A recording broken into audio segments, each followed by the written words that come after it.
Ukraine war briefing. Ukraine captures 2 North Korean soldiers in Russia, pair being interrogated in Kiev, with intelligence agency SBU saying one had fake Russian military ID. Russia claims control of village near Pokrovsk. Ukraine said it was interrogating 2 North Korean soldiers after capturing the pair in Russia's Kursk region. The first time it has announced the capture of North Korean soldiers alive since their entry into the war last year. The President Volodymyr Zelensky said on X on Saturday the soldiers were captured by Ukraine Special Forces and were being interrogated by the SBU Domestic Intelligence Agency in Kiev. The SBU released a video showing the 2 men in hospital bunks, one with bandaged hands and the other with a bandaged jaw. It said their questioning was being done in Korean with the help of South Korea's NIS intelligence agency. Neither Russia nor North Korea immediately reacted to the announcement. The SBU said the 2 captured North Korean men had told interrogators they were experienced army soldiers, and one said he was sent to Russia for training, not to fight. It said one POW carried a Russian military ID card issued in the name of another person, while the other had no documents. The SBU showed an ID issued to a 26-year-old man from Russia's Tuva region bordering Mongolia, adding that he was a rifleman born in 2005 and had been in the North Korean army since 2021. The other man, who wrote his answers because of his injured jaw, said he was born in 1999, had joined the army in 2016, and was a scout sniper.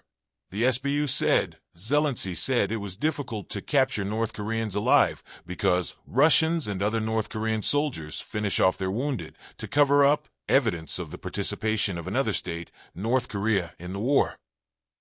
He said he would provide media access to the prisoners of war because the world needs to know what is happening. Ukraine's Foreign Minister, Andriy Sybiga, wrote online, "We need maximum pressure against regimes in Moscow and Pyongyang." Russia said its army had gained control of a village near the eastern Ukrainian logistical center of Pokrovsk, a key target in its advance through the Donetsk region. Ukraine's military made no mention of the village of Shevchenko in its latest account of frontline activity, but said Russia had launched more than 50 attacks against its forces' positions near Pokrovsk in the past 24 hours. The Russian military report said its troops launched strikes with aircraft, drones, and missiles on Ukrainian military airfields and energy infrastructure that service its army. Ukraine's General Staff said its forces repelled 46 of 56 Russian attacks around about a dozen towns in the Pokrovsk sector. 10 clashes were continuing. The governor of the part of Donetsk region held by Ukrainian forces, Vadim Filishkin, said 1 resident was killed and 4 injured when a village north of Pokrovsk came under Russian shelling. Russia launched 74 drones at Ukraine overnight, Kiev's Air Force said early on Saturday, adding it had downed 47 of them, while 27 others disappeared from radar without reaching their targets. The Air Force said buildings and vehicles in 7 different regions were damaged by falling debris from downed drones, but there were no casualties. Ukraine launched drone attacks across several regions of Russia, striking 2 houses in the Tambov region and injuring several people, Russia said on Saturday. Ukraine denies attacking civilian targets in Russia. The regional head, Yevgeny Pervyshov, said on Telegram that people were treated for injuries resulting from shattered windows as drones hit 2 houses in the town of Kotovsk, 480 kilometers, 300 miles, southeast of Moscow. The Russian Defense Ministry said it intercepted and destroyed 85 Ukrainian drones overnight in several regions of the country, including 31 drones over the Black Sea, 16 each in the Voronezh and Krasnodar regions, and 14 over the Azov Sea. Vladimir Putin awarded Russia's highest honor for bravery on Saturday to CPL Andrei Grigoriev after a widely posted video showed him killing a Ukrainian opponent in hand-to-hand combat. Ukrainian media identified the soldier killed as Dmytro Maslovsky from the southern Odessa region.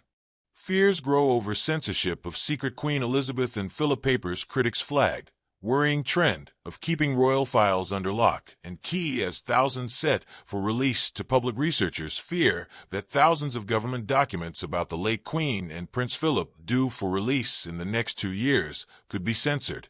The files are scheduled to be made public in 2026 and 2027, 5 years after the royal couple's deaths, and internal discussions have begun in Whitehall about how to process them and what should remain secret. The papers are likely to include records of the highs and lows of Elizabeth II's 70-year reign, correspondence between the royal household and government departments, and accounts of royal overseas tours, births, marriages, deaths, divorces, and other momentous events in the Second Elizabethan age.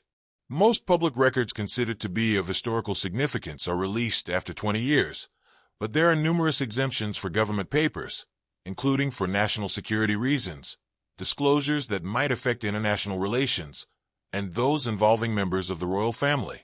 Separately, the royal family's own archives at Windsor are not deemed public records, nor covered by the Freedom of Information Act. Papers involving communications with the monarch are kept secret until 5 years after their death.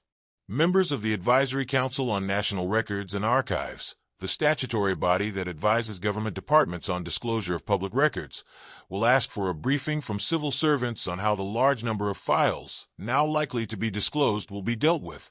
Amid concerns about an already substantial backlog of disputed cases involving the royal family, this weekend, Dr. Bender Grosvenor, an art historian who resigned from the council in 2018 in protest at the government's refusal to publish papers on the Profumo scandal, called for a radical overhaul of the way records are treated when an application is made to prevent their release.